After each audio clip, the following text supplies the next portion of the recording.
quick overview of the rules for Guardians of the Galaxy. Now keep in mind, I do have a premium, so I do have spinners, which help in Antiquity Shop mission. I'm just saying, because it's a switch hit mode. They also help with Immolation Initiative too, because it needs switch hits too. So you have your main features like your top lane skill shot. One of the lanes will be lit for a skill shot upon plunge. If you hold in the left flipper, you'll activate the super skill shot. The gate will open up top and allow the ball to come around. And one of the targets on the right side of the playfield will be lit for the super. Nobody does that. I've only tried it like twice.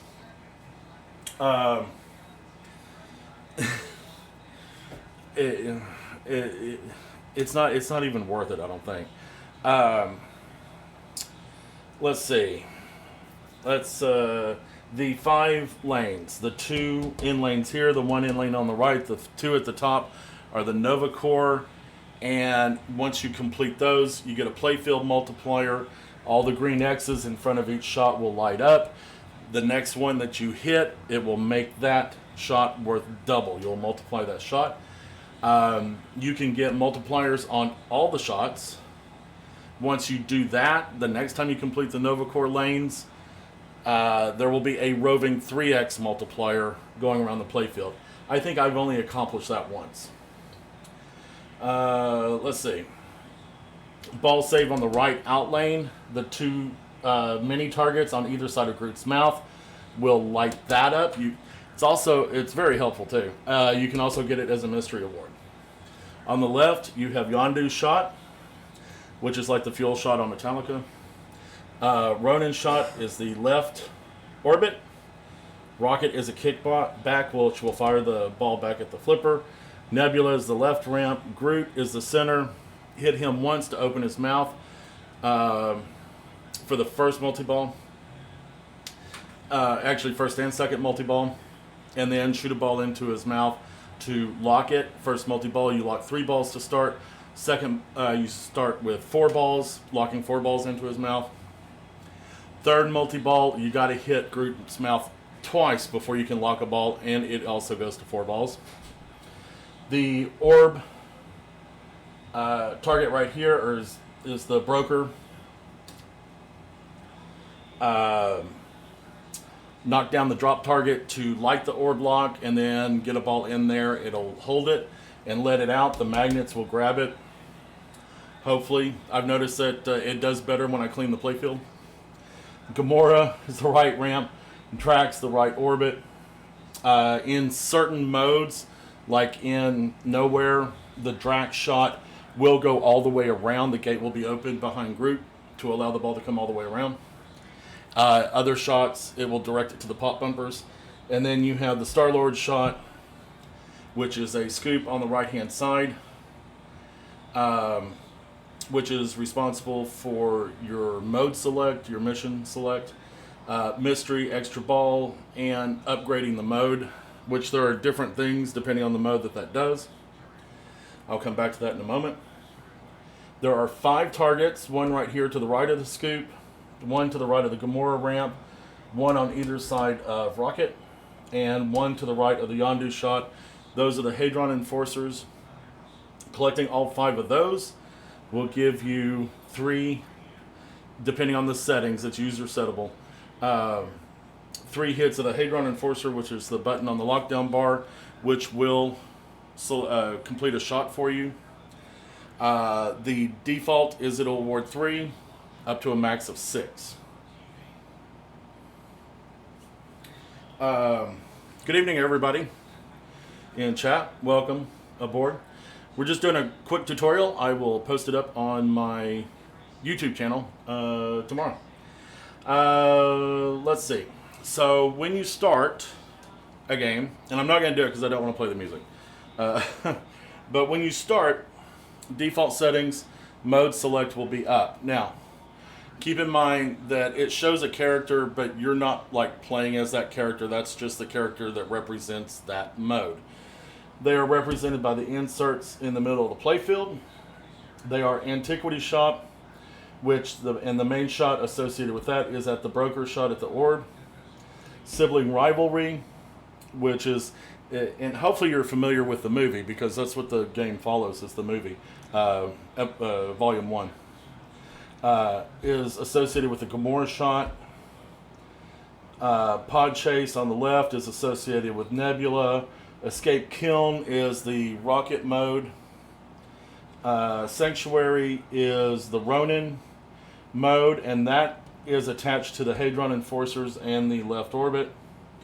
Nowhere is Drax's mode, and that's associated with the left and right orbits initially. Yaka Arrow is Yondu's mode, of course, and that's associated with this shot over on the left. Quill's Quest is associated with Star-Lord on the scoop.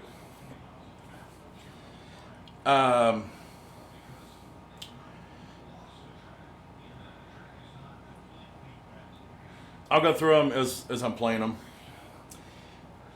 If you get halfway through all 8 modes, okay, and there's a progress bar in the upper left-hand corner of the screen that will show you how many shots are required and how many you've completed, and also the time. And remember, the timer on the modes does not stop for anything. It doesn't matter if you lock a ball and you get a ball to the shooter lane. It doesn't matter if the ball is stuck up in the pop bumpers. The timer does not stop. So, for me, there's a little bit of a sense of urgency to complete the mode. Getting halfway through all 8 modes will light your Immolation Initiative Wizard mode at the scoop. That includes starting the multi-balls. Completing... Oh, whoops. I'm getting fingertips all over the glass. Completing 4 modes, 4 of the main modes, will light Cherry Bomb Multi-Ball at the scoop. The lights will be flashing in sequence. And that is a 60-second hit everything you can multi-ball. Every shot is lit for a jackpot. Once you collect all of those once, Groot's mouth will start opening and closing for the super jackpot. Remind me to talk about the doublers. And then you can do that more than once. Somebody online at one time posted, well, I never thought about going for a second super jackpot. Yes, you can. Big points. There is a situation, of course, in which you do have to hit the rocket shot on purpose, by the way. Completing all 8 modes, plus playing Immolation Initiative, plus collecting a super jackpot in Orb and a double super jackpot in Groot Multi-Ball will light up Save Xandar. You can tell when you've completed a mode or a multi-ball when the insert is lit solid, and then Save Xandar will be lit on the right. Most of the modes in this game utilize the double principle like is on Star Trek. I think there's some others where if you shoot a combo, then it doubles that second shot. And the inserts will start flashing faster to show you you have a potential combo, and that doubles it. That works in conjunction with your shot multiplier that you get by completing the Nova Core lanes. So that's potentially a 4x shot, right? And that works in the multi-balls and Cherry Bomb multi-ball too. Rocket, if you spell Rampage, which it spots you like the first 4 letters, I think. First 3 or 4 letters. Spelling Rampage will give you a 2x multiplier on the playfield for 30 seconds. Continuing to hit Rocket during that will increase the time. You can also add time from Mystery if that's lit.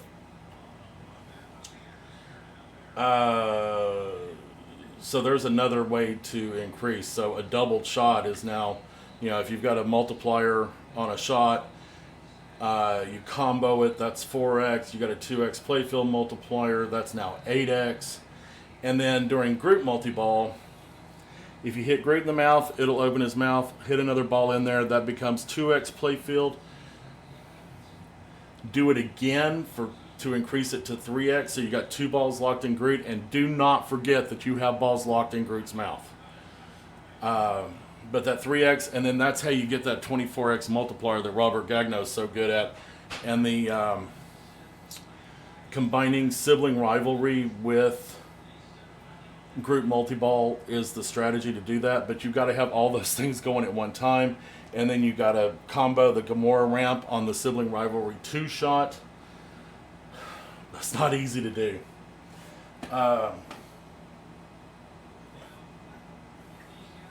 Yeah. Especially when you think your multi-ball ends. Now remember, on the Groot multi-ball multiplier, you can only lock balls 3 times. So you can get 3 2x playfield multipliers, you can get 1 2x and 1 3x, but it only works 3 times. There was something else I was gonna... Oh, the Guardians of the Galaxy bar target over here on the left. That spells out Guardians up on the top middle of the screen. And once that's complete, Mystery will be lit on the scoop. It also increases your bonus multiplier. And bonus is huge. Excuse me. In this game. Or at least it can be. You get your biggest bonus. Sorry, dirty mind.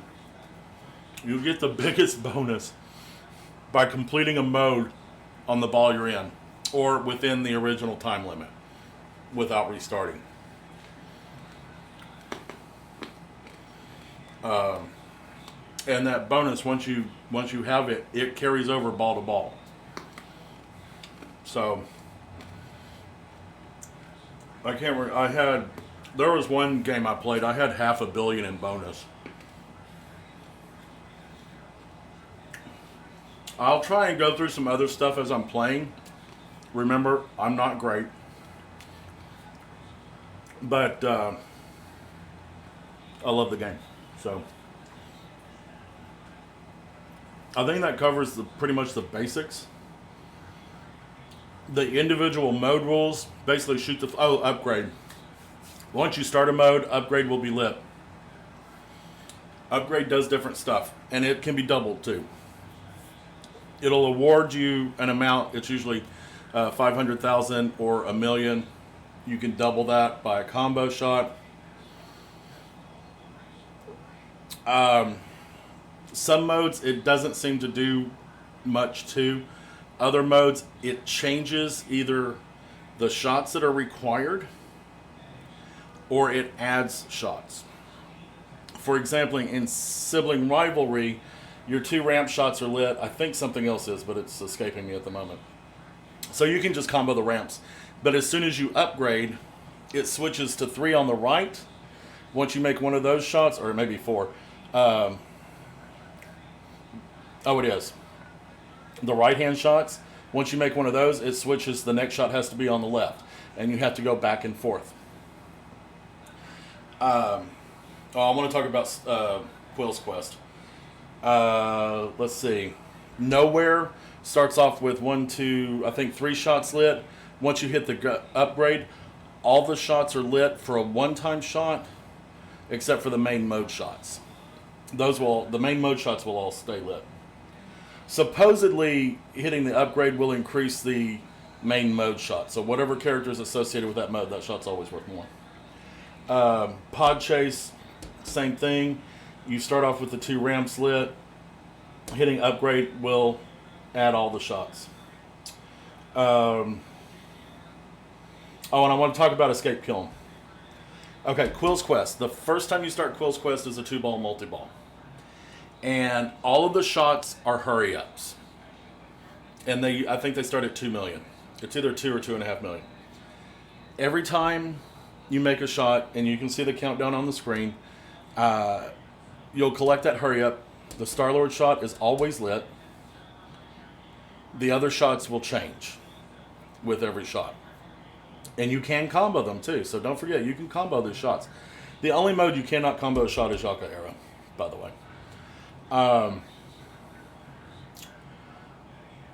And Quill's Quest requires, I think, 12 shots. It's the hardest mode to complete, but you start off with 2 balls and a very generous ball save, by the way. You cannot make progress towards either multi-ball during the 2-ball Quill's Quest.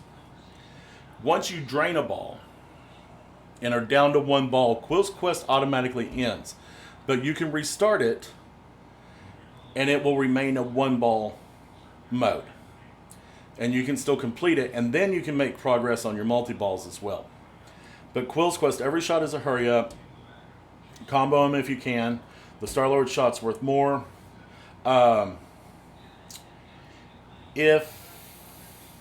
When you complete all the shots in Quill's Quest, the Star-Lord shot will be lit for a hurry-up that starts out equal to 10% of your score at that time.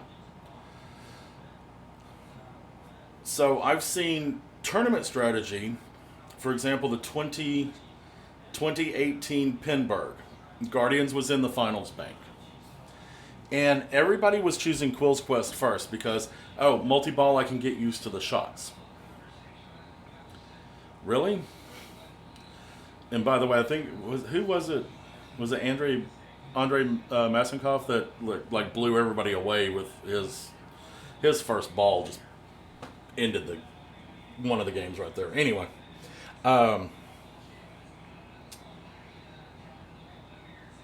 so depending on your strategy, you may want to save that 10% hurry up for later, and you can combo that too. But it does start counting down. It goes away when it hits 500 million, I think, or 50 million, whatever. It's a small number. I think it's 500 million. I could be wrong. But in any case, Quill's Quest is actually worth a lot of points. So if you're already in the billions, I usually save Quill's Quest for the very last mode that I play. I mean, if I had 973 million right there, I mean, that makes it worth 9 million. 18 if I double it. If I can get a playfield multiplier going, that's a big shot. So,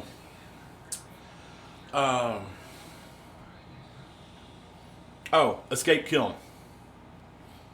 I have a strategy for Escape Kiln just because of what is required in that mode. Escape Kiln, you start out with all the lanes lit up. Okay, of the 5 Nova Core lanes, the 3 at the bottom, the 2 at the top, plus Rocket, because that's his shot. The thing about Escape Kiln is you have to shoot Rocket in order to complete the mode. There's a loophole. So before I start Escape Kiln, I make sure I have hopefully three Hadron Enforcers. So I try not to use them. So Escape Kiln is it 6 or 7 shots? I don't remember. I'll have to look. Well, let's look. 1, 2, 3, 4, 5, 7. So Escape Kiln is 7 shots. So what I'll do is I will collect 3 of the lanes. Okay. Oh, and Groot is lit also. So you see that? You got Rocket and Groot lit. That's very important. So I will collect 3 of the lanes or more, but I will stay away from Rocket and Groot.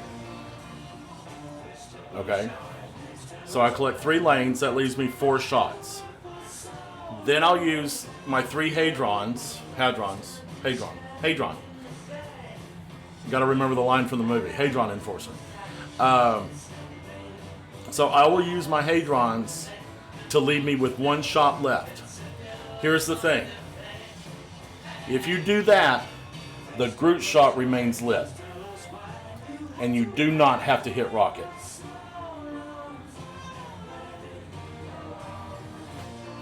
So if you screw up and you hit Groot, then you're going to have to finish the mode. The last shot has to be the Rocket shot. That's just my strategy. So, and believe me, I have screwed up because an errant ball can just bounce up there and, in order to complete the lanes, you want to probably hit the ramps. So, there's some risk in shooting Nebula or whatever, and you can get a ball bounce up into Groot's mouth. So, but still, if you can do that, That saves you the trouble of having to aim for rocket. And it never fails. When I'm trying to aim for rocket, I can't hit him. I have been able to backhand him. That was cool. But I've only done that once. Okay. Let me get something to drink. Anybody have any questions? Feel free to ask.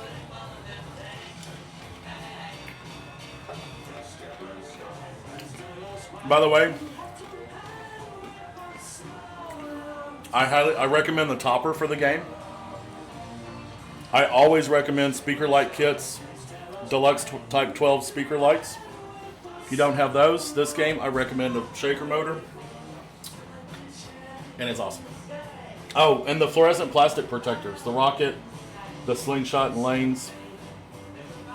The premium, you can't do the one over here on the right, and always make sure you have that metal plastic protector above the orb. I know somebody sells a plastic one that fits the whole piece. That one's fine, just make sure it's screwed down. It is a crazy tight shot. If anybody has problems with the orb drop target dropping when it shouldn't, it's probably because the drop target isn't catching on the ledge. You can throw a couple washers underneath the plate, the ledge plate. Look at the video on YouTube, Star Trek drop target fix or whatever it is. It's the same principle. Throw a couple washers in there. Right after I bought this game from a guy, he hadn't done that. I get it home and the drop target starts shotgunning, and I throw those two washers in there, and I've never had any problems. Every once in a while there's a little misfire or something, but